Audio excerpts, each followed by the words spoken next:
Elvira confie à Esteban qu'elle se sent manipulée comme une marionnette par Ginebra, mais Esteban la rassure en lui assurant que tout cela passera.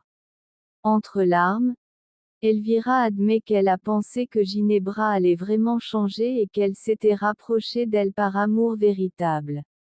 Esteban lui explique que Ginebra cherche une grande vengeance et qu'elle ne s'arrêtera pas tant qu'elle ne l'aura pas accomplie.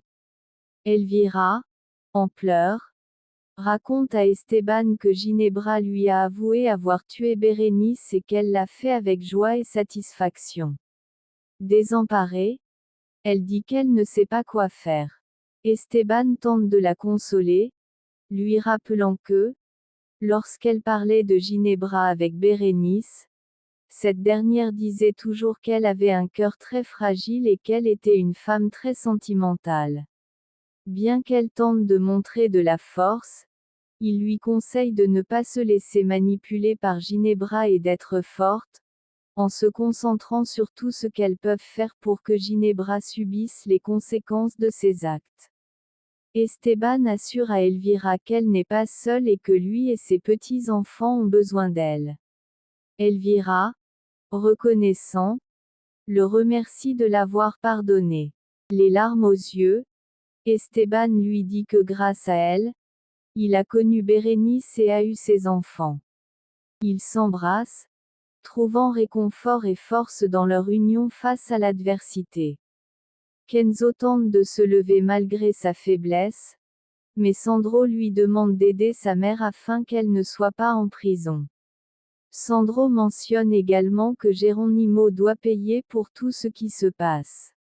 Geronimo, inquiet, dit à Kenzo de se reposer, mais Kenzo insiste pour que Geronimo lui dise la vérité sur tout ce qui se passe.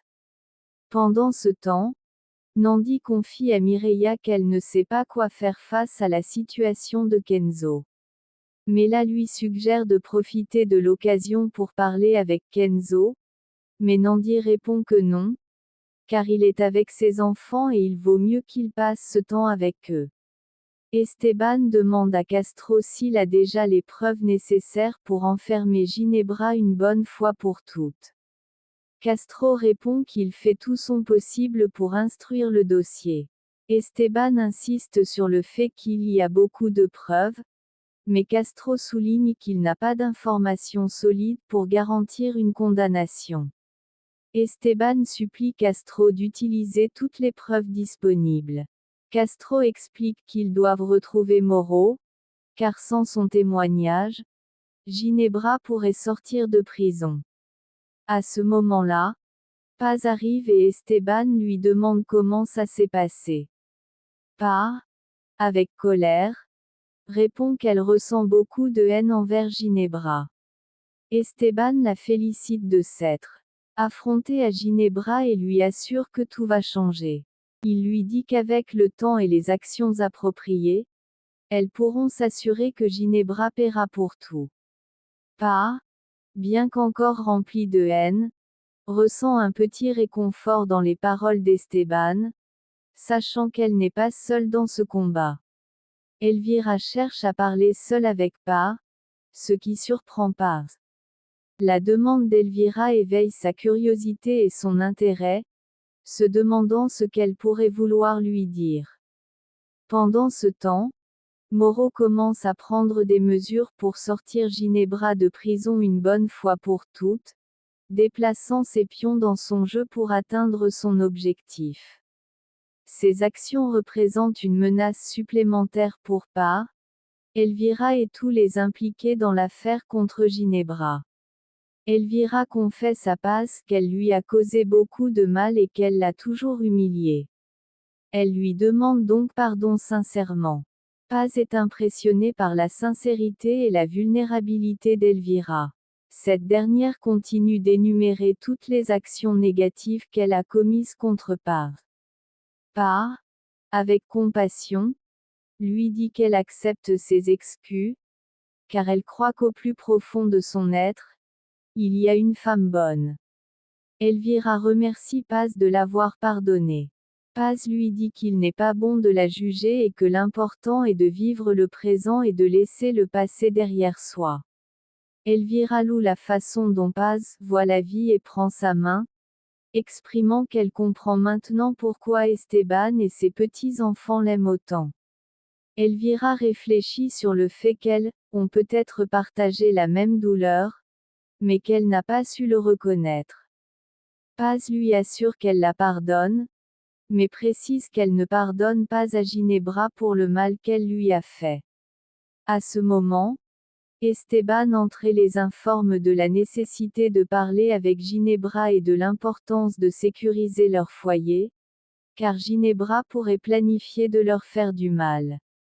Avant de partir, Esteban, Elvira et Paz expriment leur désir de bonheur et d'harmonie pour eux. Kenzo confronte Humberto sur le fait qu'il ne lui a pas dit qu'il avait quelque chose avec Philippa. Humberto explique qu'il cherchait juste des informations sur elle. Kenzo, intrigué, lui demande depuis quand il savait que Sandro était son fils. Humberto avoue qu'il l'a découvert récemment. Kenzo exprime son besoin de savoir quoi faire concernant Sandro, mais Humberto reconnaît que la situation se complique. Malgré cela, Kenzo souligne que même si Sandro n'est pas son fils biologique, il l'a élevé, habillé et pris soin de lui, et qu'il ne veut pas le perdre.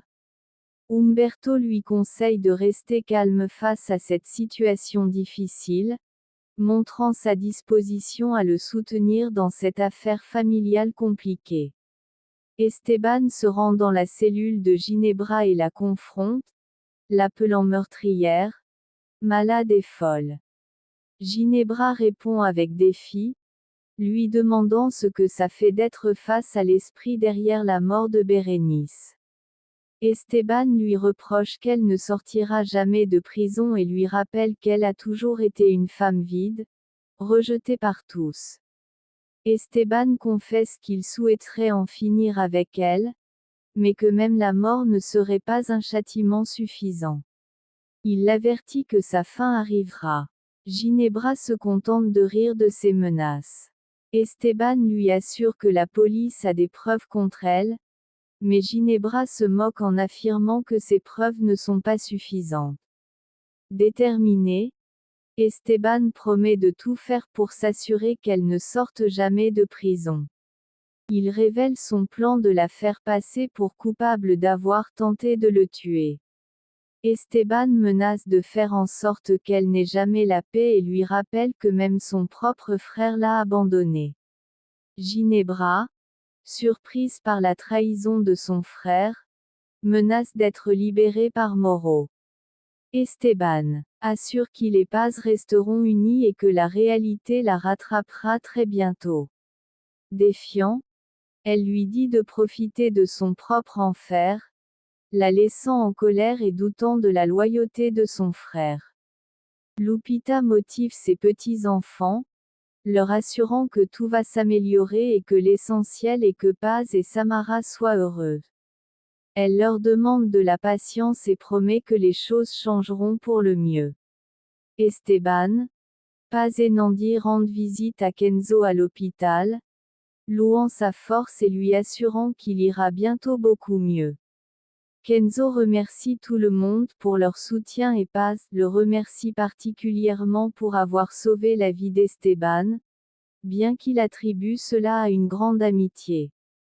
Pendant ce temps, Mireia s'approche d'un véhicule en pensant que c'est un ami, mais découvre que c'est Moro. Il la menace avec une arme, l'accusant de trahison pour avoir voulu le voir en prison. Mireia, remplie de haine, lui dit qu'elle le déteste, mais il la menace de la tuer. Elle tente de le convaincre de partir et lui assure qu'elle est tombée amoureuse de lui, mais il la menace encore. Mireia, terrifiée et en pleurs, lui demande de partir, ce qui la laisse angoissée. Plus tard, Philippa est emmenée en prison et enfermée dans la même cellule que Ginebra. En la voyant, Ginebra la frappe et la menace de la tuer si elle la trahit, ce qui laisse Philippa terrifiée par ses mots et sa violence.